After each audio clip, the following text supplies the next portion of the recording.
so much, Ajay and Vikram, for having me. First, I must start with an apology to everybody. I was supposed to do this talk this morning, but I was in Ladakh and the town of Leh was shut down in a near curfew-like situation. And we were told that the last flight out was at noon. And if I had not taken that flight, I may have been stuck there for many days. All of you are aware of the border situation with China, which I had gone to report on as part of my now 97th day on the road, reporting non-stop from different parts of the country. I had never thought my reporting on the battle against the coronavirus would somewhere deviate into the battle against China. But that is the life of a reporter. So my apologies. I'm hoping that many of you who were planning to join in the morning have been able to regroup this evening. And thank you, Ajay, for that very kind introduction. I'll talk a little bit about how this journey began for me and why I ended up literally on the road, and it will mark 100 days in the next 3-4 days as I resume my onward journey to Bihar. When the lockdown was announced by the Prime Minister at 8 p.m. to be operational from midnight, like many other people, I thought, based on what I had read about what was happening in Western countries that had dealt with the pandemic, that a lockdown was an inevitability. So, I thought there was maybe no other way to handle the pandemic because that's what countries across the world had done. They had shut down. Of course, the way we shut down was very different from other countries, and I'll talk a little bit about that in the course of this conversation. But the next morning, when I woke up, and I just thought, I live in Delhi, let me go to the borders of Delhi and see what is happening there. And to my absolute shock and horror, at the border between Delhi and Uttar Pradesh, I just saw a flood of people, men and women, some children at that time, walking. And it was like there was no state present. There was not a police constable stopping them. There was no representation from the state they were leaving. There was no representation from the state they were entering. And I started walking with them. I had no idea what was happening at that point. I had no idea of the enormity of what was going to unfold in front of my eyes. And I sensed this kind of panic and raw sort of anger among these people because suddenly, at a notice of 4 to 5 hours, they had lost their source of income. They had lost their places to stay. And they were panicked. Like you and me, they were scared about what this coronavirus meant. And like you and me, they wanted to be at home with their children, with their parents, with their partners. And as I saw this exodus on the first day, then the second day, then the third day, and for the first 72 hours, I literally went to every border that surrounds Delhi. Whether it was Haryana, whether it was Punjab, whether it was Uttar Pradesh, whether it was Rajasthan. I was, physically moving to all these borders. And I realized that something gigantic is happening here. I also realized at that moment that if I did not step out of my studio, my office, my home, and go out and tell this story, I would never know what the story is. That's how I came to be this person who has been on the road literally with the pandemic now for close to 100 days. What really was startling for me is that when I first saw people leaving the capital, I must have written, called, tweeted every chief minister in these border areas and said, people are leaving. Either find a way to make them stay, because at that time the feeling was that if a mass of people leave, what we call social distancing would be upended. And also that if anyone was infected, the virus would travel with them. So I was imploring chief ministers saying, look, this is what's happening. Why don't you find a mechanism to make them stay? And if you can't find a mechanism to make them stay, find a mechanism that allows them to go home with dignity, organize buses, organize trains. And for the first 72 hours, the Indian state was absolutely invisible. It was invisible. I have never seen such an absence of officialdom. We are a country that is otherwise entrenched in bureaucratic officialdom. But I saw an absolute absence of the Indian state. And I also saw an absolute absence of the Indian media. And in many ways, my journey has been a rediscovery of myself as a journalist. I am glad that I am not in a corporatized media environment anymore, that I'm an independent journalist, because it's quite clear to me that if I still worked in a television newsroom, I would not have told this story, because there was nobody from television channels out on the streets for at least the first 50 to 60 days that I was there. Literally at these borders, there would be the odd photographers, some local reporters, and me.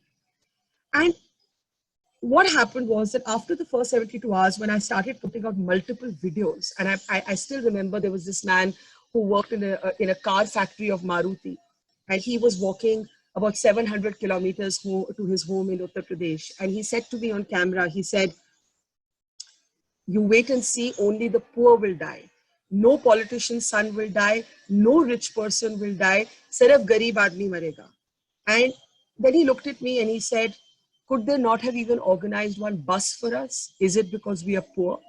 And I was really haunted by that line. And when I put it out on all the digital platforms that I put my content on, it very quickly got more than 1 million views. And I think it created some moral pressure. So after the first 3 days, we saw a kind of clumsy attempt by the government to organize buses for these migrants to move. But it was so poorly organized that, common sense, I'm not a bureaucrat, I'm not an administrator, I'm just a reporter. But even I know that if thousands of people have to board a bus, you maybe organize or get paramilitary, get military if you can't do it yourself. The people have to move in single file. There should be pickets and barriers every 500 meters. After all, you are in the age of the pandemic. None of that was done. So what happened was that after the first 72 hours of my doing these reports, when this clumsy attempt was made to place these migrant workers in buses, you saw a deluge of people rushing to get on to these buses. Now, naturally, this was the opposite of social distancing. And then suddenly these images beamed everywhere. The absent media also decided to show them. And the government panicked again. And the government panicked again and then put a complete clampdown on their movement and then issued this government advisory saying that every worker would have to be paid full wages, that landlords should not be throwing out their workers. And, if the workers move, it's a violation of the lockdown. Now, this last line is very important because the workers continue to move. It turned out to be the biggest human exodus of people since the partition of India. What are the numbers we're talking about? Conservative estimates tell us that there are 45 million migrant workers. Those numbers could be much higher. Now, just for clarity, what is a migrant worker? It's very simple. A migrant worker is someone whose home is in the village and who thinks he or she has a better life in the city. But when they come to the city, because they are almost always daily wages, because they often work on project to project, they don't have permanent places of living. They often live on, let's say a house is being built.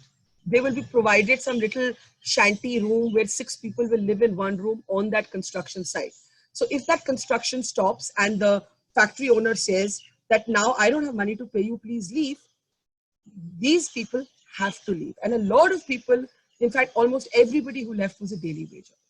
So what ended up happening was that the government first rendered the migrant workers invisible by not planning for them when they announced the lockdown. Then they tried to blame them when there was a flood of people getting onto the buses. So we first rendered the poorest of our citizens invisible. Then we tried to fault them, even though it was the fault of the state that we had not thought of them. And then we tried to police them by saying that they just cannot move. And if they move, punish them. And the number of workers I have interviewed and met who were beaten by the police, who were abused by the police. And it is in this way that our lockdown was different from anywhere else in the world, because our lockdown soon transformed into a police-driven kind of curfew instead of a citizen-led sort of environment of restrictions and restraints. Now, over the next, I would say 2 months, what I saw basically, I think, wrenched open our class divide. It held up a mirror to the incompetences of big government. Where things worked better were where small units of local governance worked, where the district magistrates did their job, where collectors were able to be imaginative. The south of India definitely did better than the north of India, and we can talk about that a little later in this talk. But let me share with you some of the images that continue to haunt me. And I understood very quickly that I couldn't go back home. I had to keep following these workers. It became like the consuming consuming obsession of my life. And I'll tell you why. Because I would be on these highways. It could be 2 in the afternoon or it could be 2 in the morning. And no matter where I would look, I would see children barefoot or in little rubber flip-flops. I would see women carrying a universe on their head, all their belongings, in a little potli put on their heads. I would see men carrying their infant children on their shoulders. And in every instance, they were walking hundreds of kilometers without money, without food. I saw these people on highways chase down trucks. It was a horrible, heartbreaking sight for me. They would run after these trucks and they would, with folded hands, beg the truck driver, please let us get on. And the truck driver would say, I am not allowed to take you because the police will punish me. And then they would walk and they would walk. And I remember in Bhiwandi in Maharashtra, we were driving through this forest land and it was a moonless night. And from the distance, I heard the sound of a child crying. And through our car headlights, we saw like a child of 5 sitting on a little rock, weeping. And we stopped to find out what was happening. And they were going to walk from Maharashtra to Gorakhpur. They were going to walk 1100 kilometers. The child was hungry. We gave them some biscuits and water. And I kept saying, why are you walking? Can't you wait just a little bit? Trying to dissuade them from walking because I was so horrified at the image of this little baby crying in the middle of this forest. And I also asked them, why are you walking through this desolate night? And they said, it's too hot to walk in the day, 40 degrees plus temperatures and so on. So what we did was we orphaned millions of our people. We made millions of our citizens feel that they had absolutely no compact with the state and that they had no option at all but to walk. And even if that meant surviving on biscuits and water and begging people for food along the way, they would walk. And once again, the abdication of the state comes into play and the abdication of the media. The mainstream media was almost entirely missing, from the first 2 months of this telling of this story. And look at the government and look at all our governments. These men, women, and children were walking the national highways. Now, to me, once you know that poor people are walking the highways, you should have converted all of the, let's say, government schools along the highway, right? Or food go downs into temporary shelters where people could sleep, where people could come and get some food. But none of that happened. We simply, as a state, kept trying to enforce a clampdown on these workers. And then to make it worse, we went and lied on multiple levels about what was happening to them. On the 30th of March, the government told the Supreme Court that there were no migrants on the road. For 2 months after that, I am able to document in state after state, on highway after highway, that men, women, and children continue to walk our highways. Yet, we went and informed our highest court that there were no migrants on the road. This was a gross, dishonest statement to make. It was absolutely inaccurate. And I remember going on Twitter and saying, I'm willing to put all of my reportage into submission in the Supreme Court. The Supreme Court reacted way too late. The Supreme Court's reaction came after the bulk of the tragedy had already unfolded. So all of our institutions, the central government, the state government, the media, the judiciary, all of them failed at multiple levels when it came to dealing with the plight of these workers. And let me share some individual stories because, when you hear the word migrant worker, it is easy to think of it as an abstraction. You don't have to think of it as real people. You don't have to think of it like we would think of you and me or someone we love or someone we care about. I remember early on in Delhi, there was a man who sent me a video. I don't know how he got my number. And he was folding his hands and he was saying, please send me home to Bengal. And I managed to track him down and I found that he was a construction worker for a major infrastructure company in Delhi. And I went to find him and I found that like bonded labor, they were mountain high corrugated steel sheets that surrounded the complex in which these people had been placed. When I went in and I interviewed these workers, I discovered that while they were being given some food, they were given 1 meal a day and they were not being paid their wages. And on a chalkboard, it said the timings at which these people could step out. Now the factory owners from their side thought they were being very responsible. And they thought that because there was a lockdown, these people should not be allowed. But if you go there and you see this kind of tin enclosure inside which there is just mountains of mud and there are 8 people living to a room, actually these men and women would have been safer outside on the street in open air, as we now know the science of the pandemic tells us. And when I started interviewing them, the security guards of this factory shut the gates and locked us in.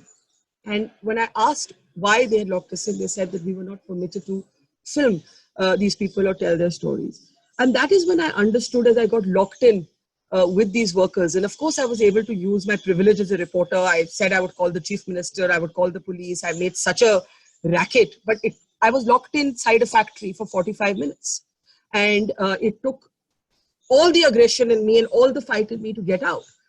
And it was only after our story that these workers were then given wages. And, at least they had money and they could plan to start thinking about how to get home. And when we talk about the institutional failure, we must also talk about ourselves as people. When I started telling these stories, there were my own friends who said, how many stories of poor people are you going to tell? Who do you think is interested? I know people who said that to me. Don't you think people are tired of this?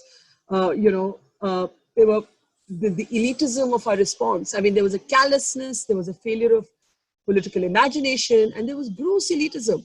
And, in drawing room chatter would suggest that these workers were somehow responsible for the transmission of the virus. And I still remember meeting this migrant worker in Bombay in one of the slums, and she worked as a domestic help in the high-rise buildings. And of course, the high-rise buildings had not just told her, don't bother coming, but had also stopped paying her. And she said, I'll say it in Hindi and then I'll translate it in English. She said, "Ye kya insaf hai? Ye virus aaya aeroplane par, amir aadmi leke aaya." What justice is this? This virus came on an aeroplane. The rich brought the virus in. और सड़क पे देखिए तो गरीब आदमी है या पैदल चल रहा है या साइकिल पे. If you look at the streets, it's the poor person who's on the street or on a cycle. Now let's talk about cycles. You would have all seen the story of 15-year-old Jyoti.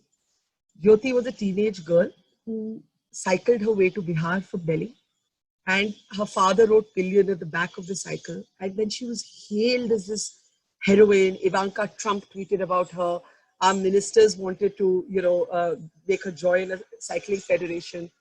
And I was absolutely appalled because I interviewed Jyoti.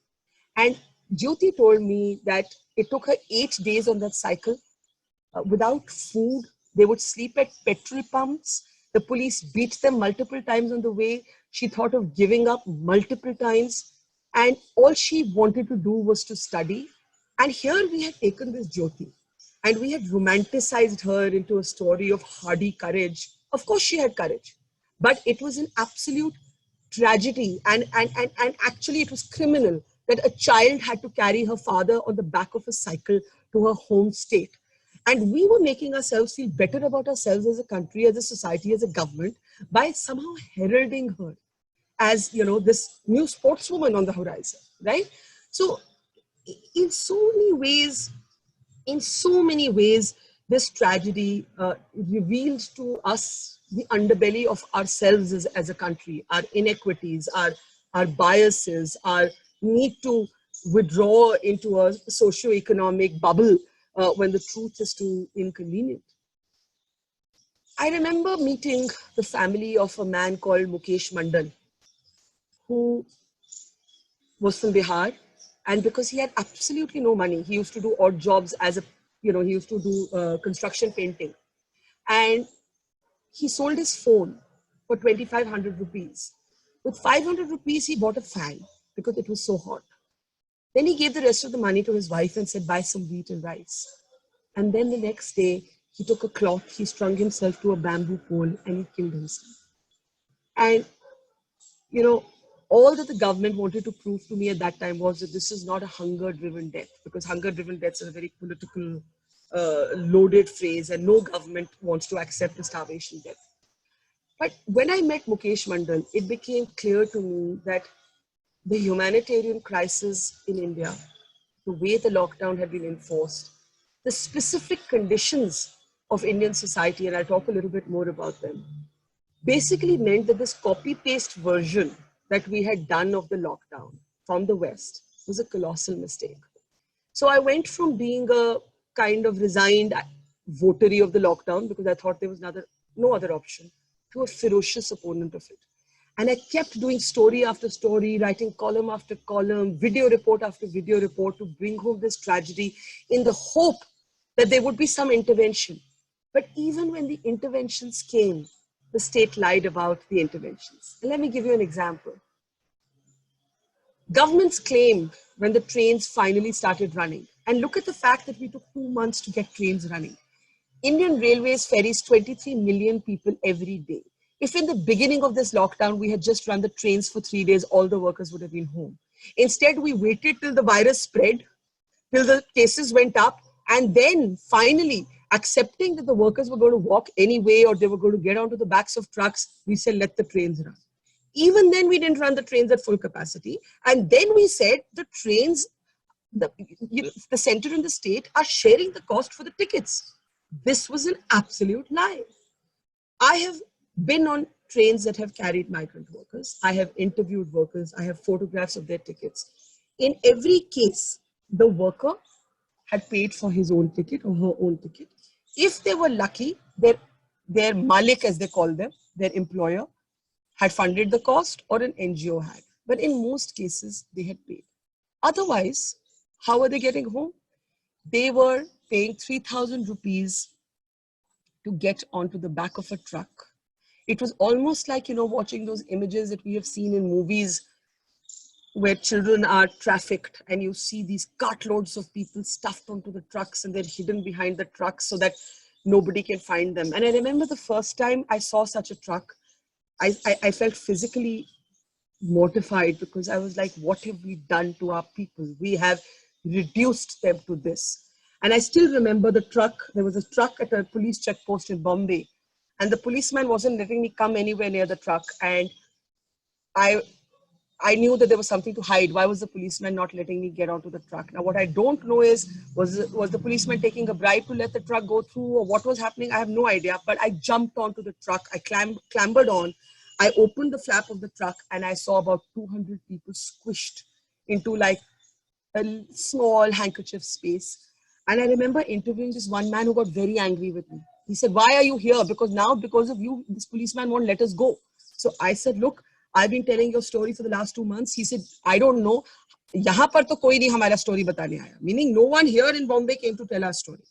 Then I said, why are you going like this? Why are you traveling like this? If anyone's infected in this truck, all of you will be infected. And I remember this man, his name was Vishnu. And he was, in fact, he told me he was a BSc graduate. And that's also something I've really thought about.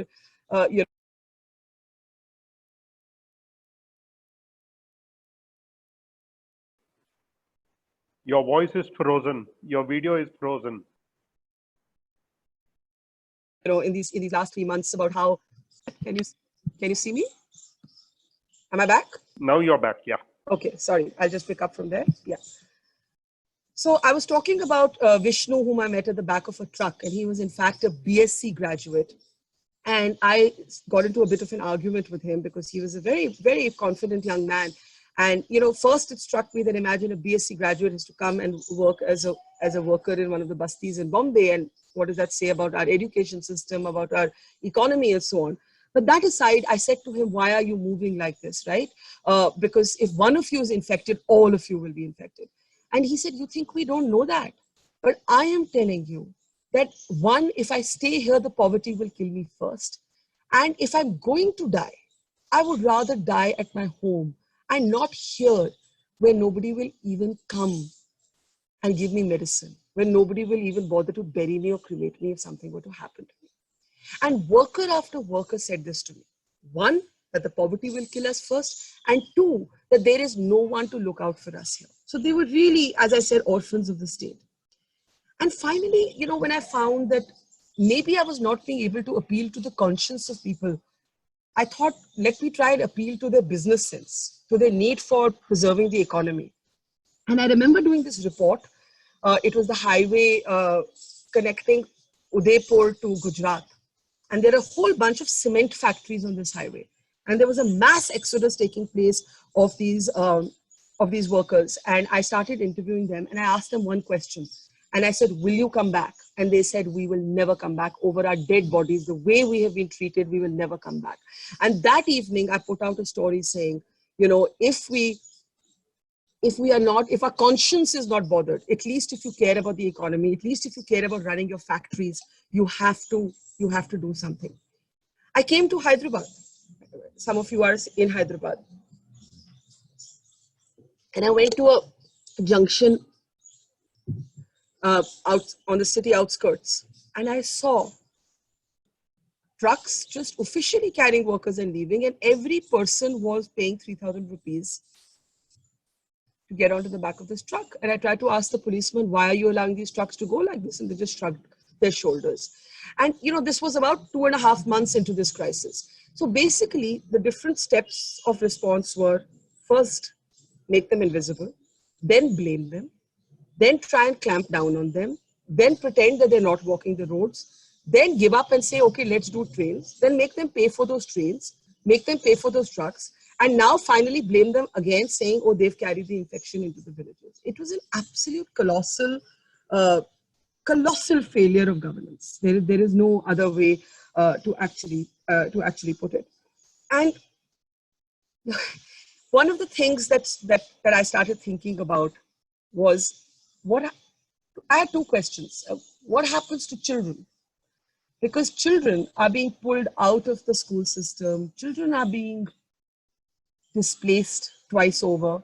Children are going back to villages where schools are not open. And I interviewed a lot of children. And I remember meeting a 9-year-old child as he was boarding a bus. By then buses had started. And he was going back to Uttar Pradesh from Maharashtra. And I was just joking with him, and I said to him, his name was Nitin, and I said, Nitin, do you know what coronavirus means? And he smiled and he said, of course. And I said, what does it mean? And he said in Hindi, coronavirus ka matlab hai mujhe khana nahi milta. Coronavirus means I don't get food. And I thought to myself that day that a 9-year-old child had just described what we have lived through in the last 3 months more than any of us have been able to. I remember asking workers, when you leave, it struck me, like when you leave like this, what do you carry with you? And I remember in Hyderabad, there were these workers going to Bihar, and they were carrying 3 plastic white buckets. And I said, if you don't mind, can I ask you what's in these buckets? And they opened the buckets, and they were what in Hindi is called mazdoor ke auzar, their workmen's tools. They were carrying their shovels and spades. And somehow I found it so humbling, because, you know, we've acted through this crisis that these are poor who need our charity. But they are proud workers. They are ready to work. All they wanted was to be paid and wanted to be recognized as part of the system. And as I reported more and more and more and more, I realized that we were so, even journalists like me, you know, in 20 plus years of being a journalist, I've never reported on the issues I've reported in these 3 months. I've been a conflict reporter. I've reported wars. I've reported geopolitics. I've never been so mindful of the poverty in which people live. And, you know, when I went to Dharavi in Bombay and I saw that there were 8,000 common bathrooms for 8 lakh people, my entire understanding of what social distancing is completely altered. I then understood that this phrase social distancing has zero meaning in a country like India, where 92 million households live in one room.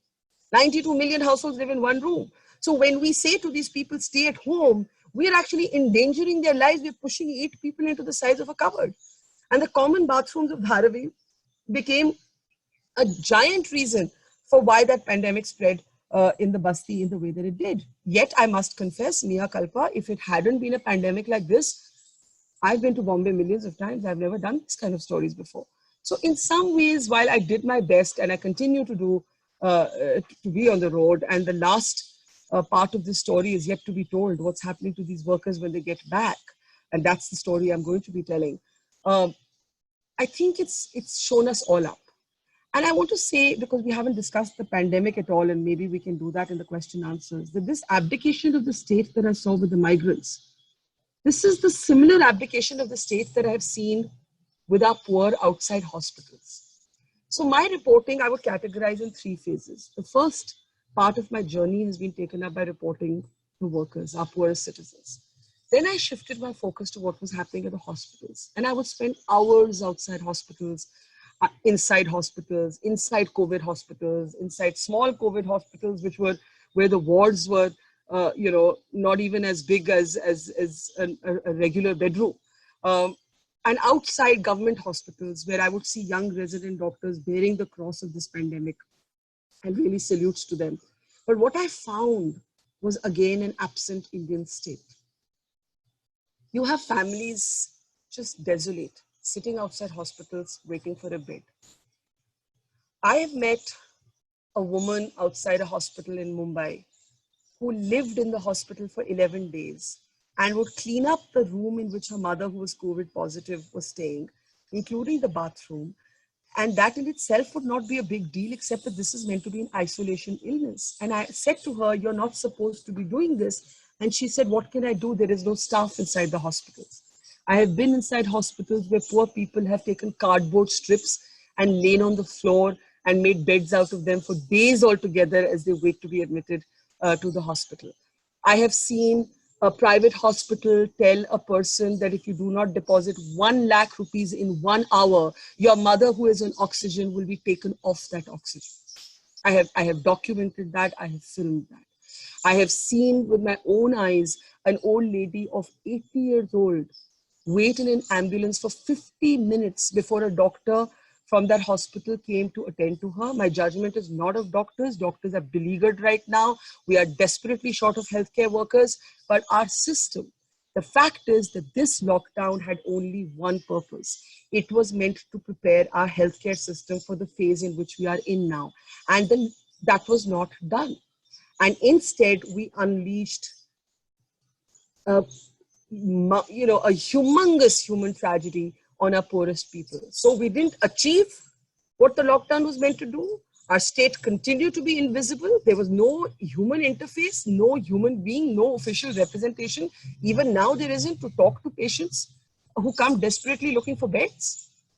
And the lockdown was a cruel infliction on our poorest people.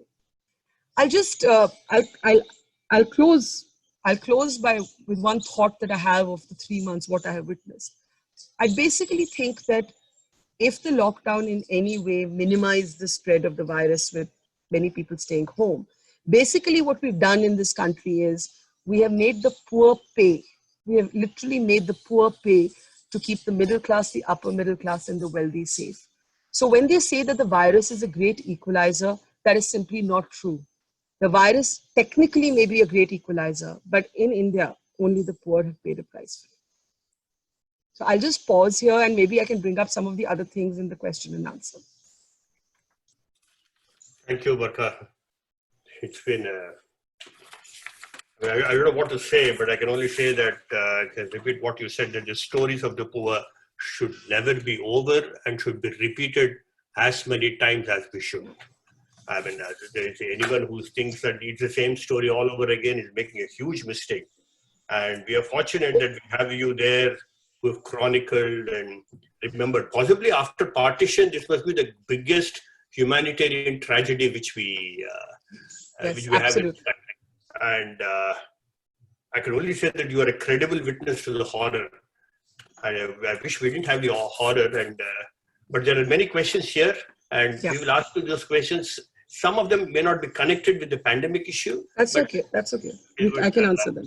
We'll go ahead with the questions. But frankly, after hearing you, I don't think we should be asking you something. We should just feel ashamed and be silent about it and try and do something about it. Anyway, and the last point which you made is an absolute spot on, that the poor are paying for the middle class. The poor have shown up as to the kind of middle class that we are. And there's no point blaming the government. The government is part of the middle class system. Oh, absolutely. Absolutely. I think so. So the first question I have is from someone who works with children and child labor. And Shanta Sinha, she's asking about, this is not about abdication of the state, but about state compliance. our state was not present for them even during normal times. And to get the state to respond during extraordinary times is unthinkable. And she says the same thing which I did, that we middle class should apologize to the poor. I don't know how that is going to be translated. But how do you think that this crisis could have been handled by the government? Okay. So I think Shantasena ma'am raises a very important point. Even now, there's an ongoing tragedy with the children of this country. I'll just answer that first. There's a story I haven't released yet, but I was in a small village in Uttar Pradesh, and I met these little girls, and they're desperate to go back to school. And when you contrast that with the kind of elite debate over whether board exams should be held or not, whether exam chambers are COVID chambers, you can see the gap, the class gap. And Shanta is absolutely correct that even in normal times, societally and the state is invisible for these kids. I'll give you a small example, like online classes. We talk about Zoom. I'm on Zoom right now. But even in cities, when you go into these bastis and the people who work in our homes, those people who lost their income these last 3 months did not have any mobile data. So even through the phone hotspot, they couldn't make their children join Zoom classes. So at every stage, we have to remember the entrenched inequity of our country. Now, to your question, Ajay, how could it have been done differently? So look, I'm willing to grant that, the size of the country we're talking about, no matter what any government did, mistakes would have been made. But I just find it staggeringly bizarre that you can take one section of your population and not plan for them. So maybe we needed more time before we shut down instead of 4 hours. I also think there is a problem with centralized governance. And I wonder whether bureaucrats gave the Prime Minister inputs that these workers could leave. When they started leaving, why could we not think of mechanisms to make them stay? Why could we not run the trains, as I said, for the first 3 days? We still haven't done this. We still haven't. At no point, even when the train started running, did we not run the railways at full capacity. For 3 days, we could have just got everybody home. That's all we needed to do. So for me, this is a failure of thinking. It was a hurry to get the lockdown. There wasn't enough planning. When the crisis erupted in our face, we looked away. We pretended it didn't exist. We went to the court and said that they weren't on the road. So it was too much of a hurry, too much centralization. Let me give you a small example. Where local governance worked. I remember a district in Karnataka, Dharwad. In Dharwad, the district collector thought of converting all of the hostels in the town into shelters for migrant workers. So immediately workers had a place to stay. Immediately. And then she went to the Khadi Gram Udyog and got clothes stitched. Now you may think this is trivial, but actually I don't, because I have seen people leaving with one pair of clothes, just fleeing. It really was like partition, where you didn't even have time to take your belongings. You just took that one shirt you were wearing and a little clutch of, 1 or 2 important things. I saw, by the way, one man carrying a tube light back with him. And I said to him, why are you carrying a tube light? And he said, I can't afford to buy a new tube light. And a lot of people who went back had borrowed money to pay those 3,000 rupees at the back of the truck or the 800 rupees on the train. In fact, every single person had borrowed money because nobody was paying these workers. So the short answer is that I think that when we announced the lockdown, we should have been able to give more time to anticipate things that could go wrong and to plug those gaps. I think nothing would have happened had we announced the lockdown a week earlier or implemented it a week later, if we had to implement it at all, because my view now is that the copy and paste model of the lockdown has not worked at all. Yeah. There's Do you see a parallel between the way demonetization was thought and implemented and the lockdown was implemented? I do. The parallel I see is in the overconfidence of government, right? The fact is that we are a complex and an unequal and a very hierarchical society, and down the chain things don't work as they are meant to. And I'm not getting into right now the debate of demonetization. I mean, I personally am opposed to. I don't think it was a sound idea. But even for those who thought it was a sound idea, the way it was implemented down the chain, it's exactly that. So whether or not you agree with the lockdown, the way the lockdown was enforced, police driven, you know, like like police wrath almost against poor people, not thinking about schooling, children, food, rent. How do people pay rent? The number of people who are going back to villages from the cities even today because they do not have a steady income and they can't pay the rent of where they live. So I just do see that parallel very much. This is what is curious. I'm not curious, the wrong word, I think. Why do police misbehave so consistently across the states? Because police is a state subject, but you find that the misbehavior towards the poor is the same in UP, in Bihar, in Tamil Nadu, in Andhra Pradesh. Everyone treats them badly. So where is the message coming from? So, you know, the irony is, the irony is that the police in spaces have also been victims. I want to make that point that the police, when I say victims, I mean they've been vulnerable to the virus, right? Because they've been out, they're meeting people, etc. A number of policemen have been at the front line, but yet our training, our way of, I don't know, there's a complete absence of sensitization. You know, my most watched video on Mojo Story, my YouTube channel, was of a man outside a public hospital in Delhi who was sitting and weeping outside the hospital. His name was Manoj. And when I went to ask him, I thought maybe he's a COVID patient who hasn't got a bed. And I went and asked him, why are you crying? And he said that the police thrashed me. I fractured my foot. And I said, why did they thrash you? He's a rickshaw puller. He said, because I didn't have money to buy vegetables from the retailer. So I thought if I walk to the wholesale market, I'll get them for cheap. Because I was crossing some area I was not meant to go to, he went to the wholesale market, he was beaten black and blue. And then he was sitting outside a government hospital just weeping. So this has become the face of our policing system. And you know, nowhere else in the world, as I said, was a lockdown the same as a curfew.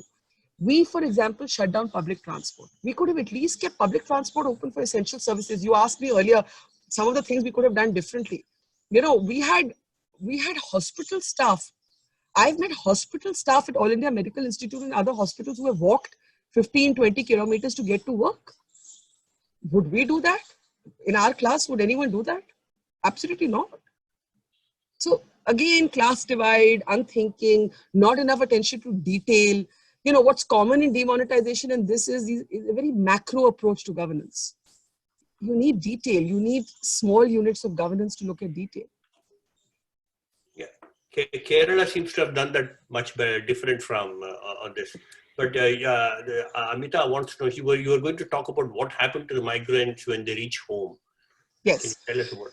So that part of my journey is actually left. I have met a few families who've come back, but most of them have come back from, great tragedy. So for example, I met the family of Ranveer Singh, who walked from Delhi was walking from Delhi to his village in Morena in Madhya Pradesh, and he died 80 kilometers short on that walk. So I went to that family, and I met his sister who wanted to be a school teacher. This man was financing the whole family and so on. I don't yet have an answer to that because that is the leg of my journey that I was doing when I got interrupted and went to Ladakh. That is what I am resuming tomorrow. But what I have found in some of the villages that I've gone to, the crisis is with schooling. We are underestimating this. There is going to be economic hardship. There are reports of migrants being treated as social pariahs. There are villages that have put up, makeshift gates to stop people from coming in. These are some of the stories I've encountered. We have children just out of school and just doing, labor. I fear that we may see an increase in child labor because where are these children going to go? What are these families going to do? But I don't yet have a sense, a reporting sense of what has happened after they've gone back home, because that leg of my journey still remains to be done. Ajay. Yeah. Kaveri Nambisan asks, you have been in the forefront of journalism for a long while and therefore in tune with what's happening in public affairs. at this most critical time of our history, can you suggest something about how the state and us should change, and what we should?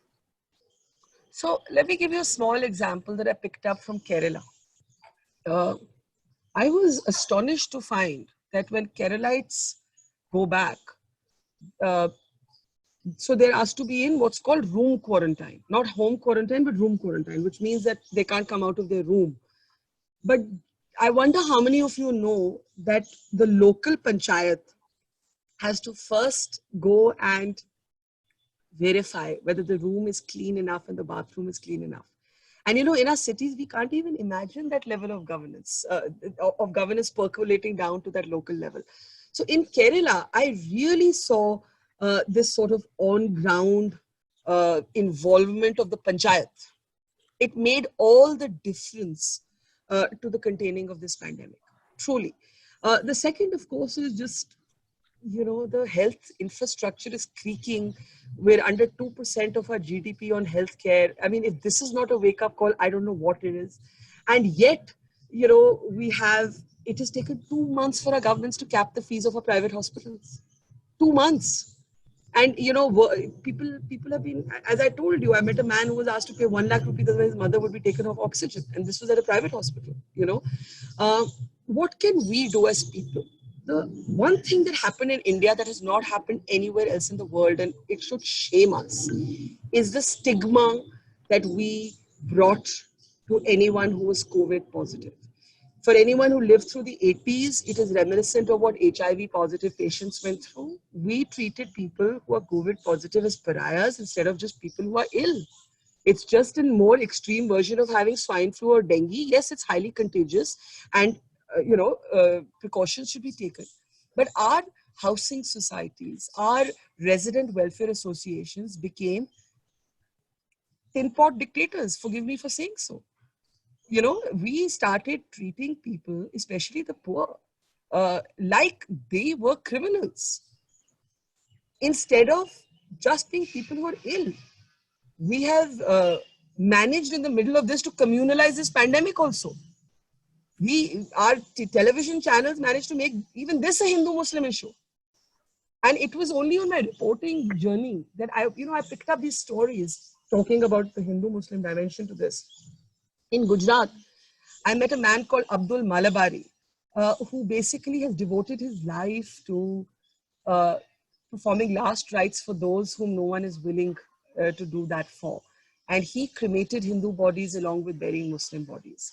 In Indore, at the hospital mortuary, I met Hindu mortuary workers who were burying Muslim bodies. The reason I'm bringing this up is because you asked me directly, what can we do?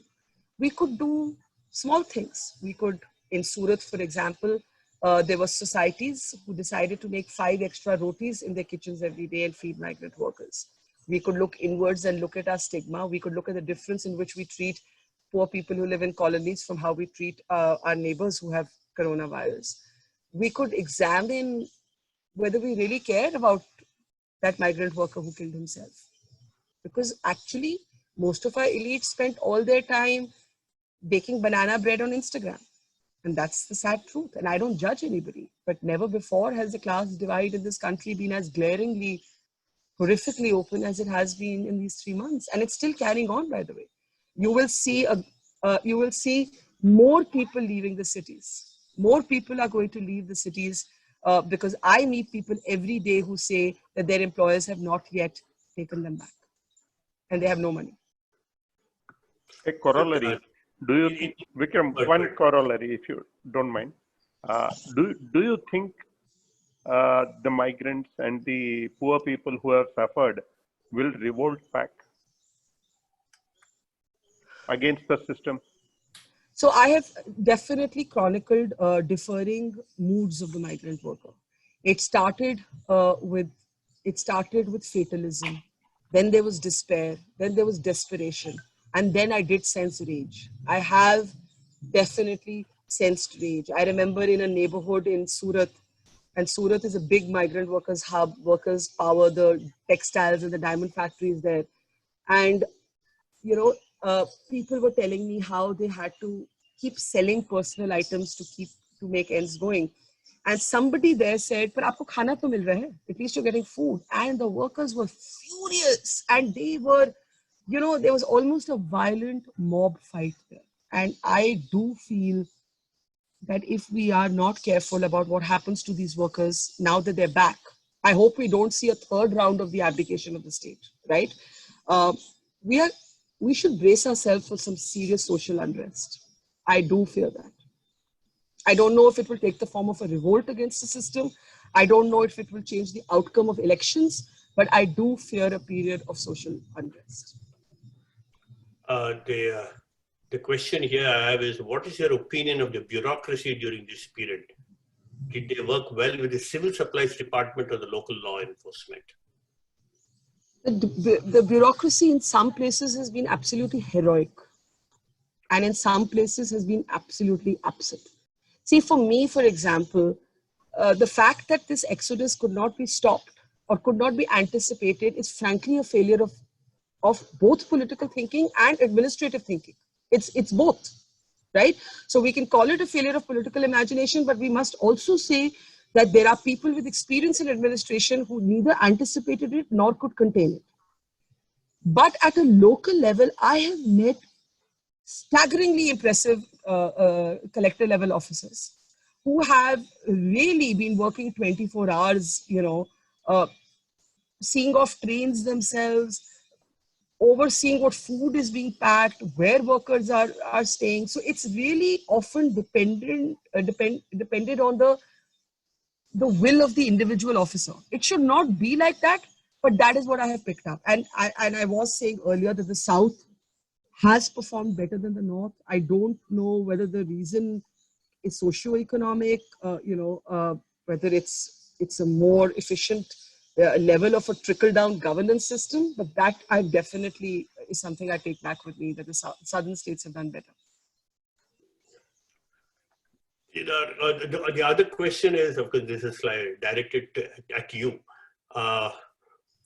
Do you regret not having reported on poverty earlier? Yes, I do. Because I said in the talk that, like, even for me, this has been an education. There has been poverty and class divide under my nose. And because I always thought of myself as a hard news reporter, and we've treated poverty as a feature story, that has been a big failing of media. And one of the things I try to do in these 3 months is make poverty the headline story. Not poverty as much as the inequity and the injustice of it. Poverty exists in many countries. It is how the state responds to it, and how society responds to it, that is the story that must be told. Are you surprised the way media has reacted to the last 3 months, or this is what you were expecting all the time? No, I was absolutely not just surprised. I was shocked and disappointed, in particular at television media, my erstwhile media, because this is the biggest, even speaking purely journalistically, this was the biggest story of the world. This is the biggest story that you will get to report in your lifetime. And to not move out of the studio. Look, many people ask me, weren't you scared of, getting the virus? Of course,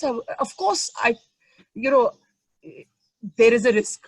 But so is there a risk to doctors. So is there a risk to those who are keeping groceries open. So is there a risk to those working in banks. So is there a risk to anyone doing an essential service. The media was listed as an essential service. This was our time to go out and tell the story. I am horrified that television, even well-intentioned channels who were not spewing hate, were just doing studio talk. After a point, do you really want to listen to the 50th doctor telling you the 50th theory on the virus, or do you want to hear the stories of people? But when we talk about the failures of the media, I will always take it back to the audience. People always complain to me about the media, and I always say that we get the news we deserve, or we get the news we're willing to pay for. I think newspapers did much better by comparison. I think there was some very good reporting from the city reporters of papers. I think local reporters did well, but I think this was a colossal failure for the television news industry. Colossal failure. There's a friend Sham is asking 2 questions. One is, what is the situation in Kashmir after lockdown? 2, what are your views on the statistics that are being put out by the governments? So I did an investigative, I haven't traveled to Kashmir in this journey. I hope to. So I'm going to have to not answer that question because although I've spent my life reporting Kashmir, this journey I haven't reported from Kashmir. So I'll take the second part of your question. I did an investigative report from Bombay. I broke that story of how 1,328 more people had died than was disclosed in the official data. It now turns out that the data has been reconciled, which is an administrative word for the fact that they had to recount the dead. Let me explain to you what's happening. Sometimes what's happening is patients are being brought already dead to hospitals. Those bodies lie in the mortuary for about 24 hours and they are not tested. So they're not swabbed. So you have no way of knowing whether they're COVID or not, right? But when those bodies are buried or cremated, it is done with the COVID protocol, which is PPE, kits, etc. So the graveyard and the cremation ground is counting it as a COVID death, but the hospital is not recording it as that. That's one reason that there are gaps in the data. The other reason is that states have set up what is called a death audit committee. This death audit committee classifies what is a COVID death and what is not COVID death. Now, what's been happening is that if you have a comorbidity, so for example, if you have diabetes and you have COVID and then you die from COVID, what the death audit panels in many of these states did was that they classified that death as from diabetes.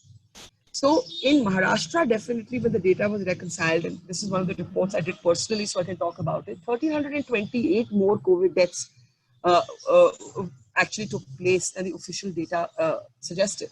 It is my sense that this has happened in every state because every chief minister is valuing her or his political worth by the number of cases, which I think is so short-sighted. The other horrible problem with how we have handled this pandemic, and that relates to the stigmatization and the paranoia that we have created, is that we have made testing positive some huge deal. So states have got terrified of a spike in positive tests. So there are states that are under testing, and there are states where there's normal testing, but they're scared of the data and what the data is showing them, right? So the short answer is I don't think the data is telling us the full story.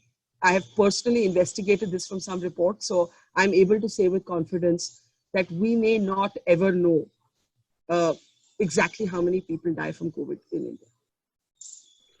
Outside Kerala, which state do you think has responded to this crisis better than the other ones? I mean, in what you see? I think Karnataka did well. I think Karnataka and Kerala, in my opinion, did well. I think they moved reasonably well on testing. They were not scared to test. I think a lot of their local units of governance worked well. I think they were quick to create modular facilities. They were not, both states had also this in common that they were not cussed about reopening. Both states were keen to reopen and in fact were being told to go slow by the center. So for me, the standout states have been Kerala and Karnataka. How do you see the next couple of months unfolding? So I am what the Solicitor General would call a prophet of doom. I think the worst is yet to come. I think in terms of the pandemic, the worst is yet to come. We are not at our peak yet. And if we do not use this time to prepare our hospital system, to create modular jumbo hospital facilities, if we do not start encouraging home isolation instead of hospitalization, we have to take small measures like this because vast majority of people could be asymptomatic, but the numbers of those who test positive is definitely going to rise. So for me, the two things to watch out, one is in terms of the pandemic, I think the peak is yet to come. In terms of the human tragedy, we've all forgotten about the migrant workers all over again. What is going to happen? What are they going to live on? What are they going to live on? So yes, they could get by with local support for the next couple of months. But if the entire year goes, right, debts are going to rise. You are going to see a sharp increase in debts. And usually when poor people's debts rise, we've seen this with farmers. We have seen farmer suicide triggered by loans. I think this is a space we need to watch very, very carefully. I hope the state will intervene and not abdicate as it did with their exodus.